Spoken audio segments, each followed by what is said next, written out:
Karsinya mau sih. Iya, tapi nek enak. Tadi kita kan bahas Pancasila di lingkungan kampus nih, ya. Sebagai mahasiswa yang aktif nih dan calon-calon pencoblos presiden tahun 2024 yang anti golput insyaallah. Oke, gimana nih menurut kalian siapa aja sih calon presidennya? Aku Pak Prabowo, Pak Ganjar, Pak Anies. Oke nih, udah lihat visi misinya nggak sih kalian itu? Belum.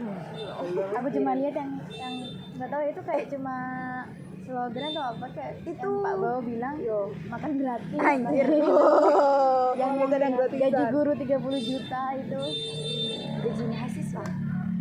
Mahasiswa itu ya. Itu beneran anaknya Bapak Presiden Jokowi itu jadi wakilnya Pak Prabowo. Iya. Sumpah. Iya, bahkan Kirain itu. Sorry. Oke. Bahkan tadi pagi aku lihat di berita kalau Pak Prabowo sama siapa itu? Gibran. Iya. Pak Gibran itu memiliki pendukung parpol yang paling banyak. Gara-gara Pak Prabowo gemoy guys. Iya, aku juga gitu. Iya di Twitter banyak itu. Enggak sih sama itu juga plot twist yang anak Pak Jokowi sama Pak Prabowo itu kan sebenarnya Pak Jokowi kan katanya dukungnya itu Ganjar. Tapi ternyata anaknya nyalon di Pak Prabowo. Aku nggak nyangka sumpah itu plot twist banget. Siapa anaknya Bapak Presiden kita sendiri bisa gitu ya? Ya, Kok bisa? gak nyangka gitu ya. Di pihak yang ini gitu, paham kan maksudku? Gitu. Terus emang dulu calon presiden kita ada berapa? Dulu dua sih.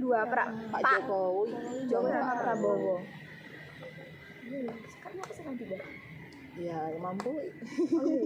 Emang kalau misal lebih dari 2, 3, 4 gitu emang gak apa-apa? Enggak apa-apa. Mungkin Vivi mau nyalon nanti. Boleh. Iya, tapi aku nggak nyoblos kamu ya. Pak, dendet dia Pak.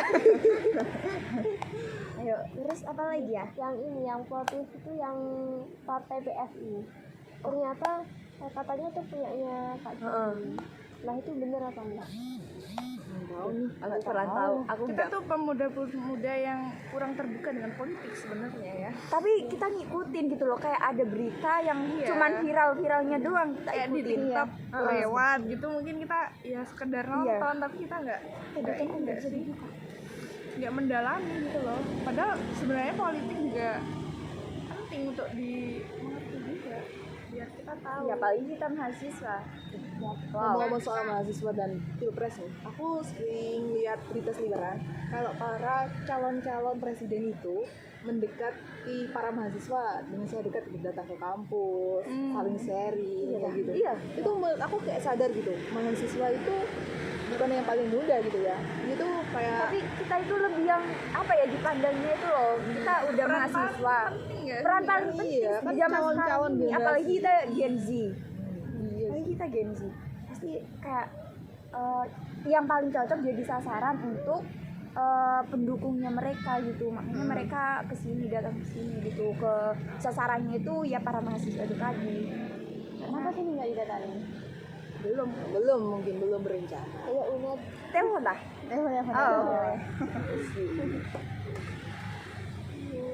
Tapi cara pendekatan itu juga kita tidak boleh selalu memandang secara negatif loh. Sebenarnya itu positif loh. Kita menjadi paham ya gimana sih calon presiden kita kelak gitu. Jadi nggak asal pilih lagi. Soalnya mahasiswa itu aku pernah dengar juga cerita kalau mudah banget disiram sama paham radikalisme nggak sih? Yap, betul sekali. Setuju.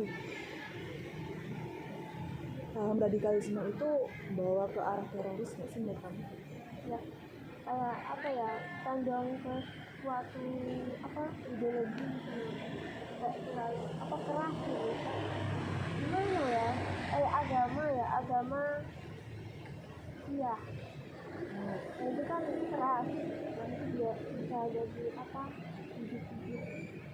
Bibit-bibit radikalisme yang membahayakan lainnya. Teroris.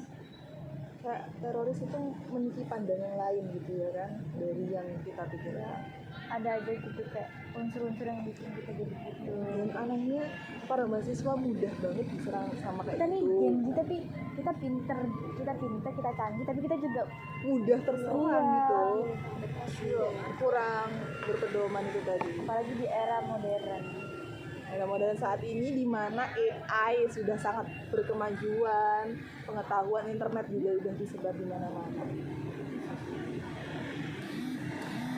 Oke nih, jujur-jujuran ya guys. AI, tahu kan? Kecerdasan buatan. Sebagai mahasiswa yang seharusnya kita menerapkan nilai Pancasila, jujur, adil, seperti itu. Siapa yang sering pakai AI buat tugas? Kayaknya semua Aku sih. yakin Semua. mahasiswa Gitu. Ya, ya nggak gitu, kayaknya dia calon-calon emang Iya. beneran real. Nggak mungkin, pasti Ilmuwan. semua orang masih pernah. Ya misal ada yang nggak pernah, aku yakin dia pinternya pinter beneran. Dia bukan tahu. pinter beneran, kayaknya kurang pemahaman tentang pengetahuan yang terbaru. Atau gitu enggak ya. dia mager buka. Iya. Taunya dia emang pinter. Kayaknya kalau sekarang tanpa Sepinter- teknologi kurang. Sepinter-pinternya orang masih tetap buka AI. Iya. Tahu. betul. Ya siapa tahu, nggak ada yang tahu kan. Bisa jadi aku nggak pernah buka, tapi aku udah jujur barusan. Aduh. Tapi AI itu bukannya aku pernah lihat itu dari narasumber di YouTube. Kalau kita nggak pakai AI, fix kita bakalan terus ketinggalan zaman. Iya. Betul. Jadi kita harus tetap belajar satu hari satu skill untuk mengikuti perkembangan era guys. Karena ini kecepatannya sangat luar biasa loh. Ya kan? AI bisa menjawab berbagai macam pertanyaan selama kita masih loading. Menderita nggak sih? Tapi bahaya juga nggak sih kalau ketergantungan gitu? Ya juga berbahaya sih. Sebenarnya kita Karena kita bikin ketergantungan dan kita Jadi malas mikir. ya pokoknya dibuat positif aja bang. Maksudnya positif itu kayak sambil dipelajari, jangan cuma kopas doang. iya, jurnal Kompas gitu. Bahkan sekarang mayoritas semua aplikasi yang ada di gadget kesayangan kita, laptop itu udah pakai AI semua ya. Iya. Bahkan Google udah punya AI sekarang. Juga kan dari awal emang AI. Ya emang AI sih. Sekarang ada Gbar, ya kan? Ada Cici, ada Flexibility, Prex AI lah, ChatGPT, Bing AI yang udah ChatGPT pas secara gratis gitu kan. Semua serba AI. Semua serba AI, nggak bisa bikin ini buatin. Manusia bakal tergantikan dengan Aduh, AI. bahaya ini. Nggak mungkin lah generasi Indonesia yang sangat gemilang dan penuh semangat kejora ini tergantikan sama AI. Kita menciptakan musuh sendiri namanya itu. Karena kayak AI itu diciptakan atas kendali manusia. Kalau dia melebihi itu, berarti itu kan ciptaan Tuhan, ya kan? Nggak mungkin ciptaan manusia melebihi ciptaan Tuhan. Itu sih konsep keyakinan kita.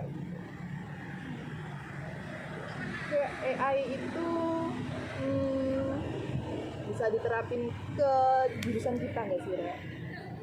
Jelas ya, diterapkan secara jurusan ke nilai-nilai Pancasila. Misalnya apa nih, Man? Seperti menggunakan Pancasila kan? Pancasila.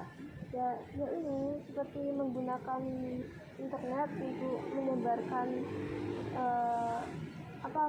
Konten-konten. ya konten-konten yang penting seperti pentingnya kebersamaan itu kan konsepnya kan di Pancasila. Oke. Nih, kira-kira nih sebelum diselesaikan nih obrolan kita nih sudah mau kelas semua kan ini. Iya. Ada nih pesan selama mengikuti kelas Pancasila Bapak Emmanuel. Seru banget. Banget asik. banget sih. Dan Gila. apa ya? Santunya nggak kebangetan. Tapi asik banget, seru semua. Terus kita dapat ini nggak sih kayak pandangan-pandangan baru gitu Oh, loh. pandangan Iya, baru. apalagi yang pas waktunya otak kita dicuci. Bukan Ya dicuci, agak bukan geser dicuci. sih sebenarnya. Iya, tapi kayak Pemikiran yang lebih lurus. ke dalam banget gitu sampai kayak kita bikin mikir oh iya juga ya kayak Ya, gitu. Tapi karena ini itu kita juga, akhirnya tahu gitu loh. kita bahkan waktu itu yang pernah kita yang kalian jangan sampai berubah pikiran ya setelah saya bukan dicuci, bukan mengatakan ini. mengatakan ini, jangan sampai kalian berubah pikiran ya kayak gitu. Itu sumpah itu kayak gitu tuh seru banget, asik beneran, Asik ya. bikin kita juga apa ya, lebih open mind gitu ya, open mind. Wow. Kayak memang seru banget orangnya ya, pembawaannya. Santai. Makasih, Bapak. Makasih Bapak. Sip. Udah, kayak gitu terus. Selesai.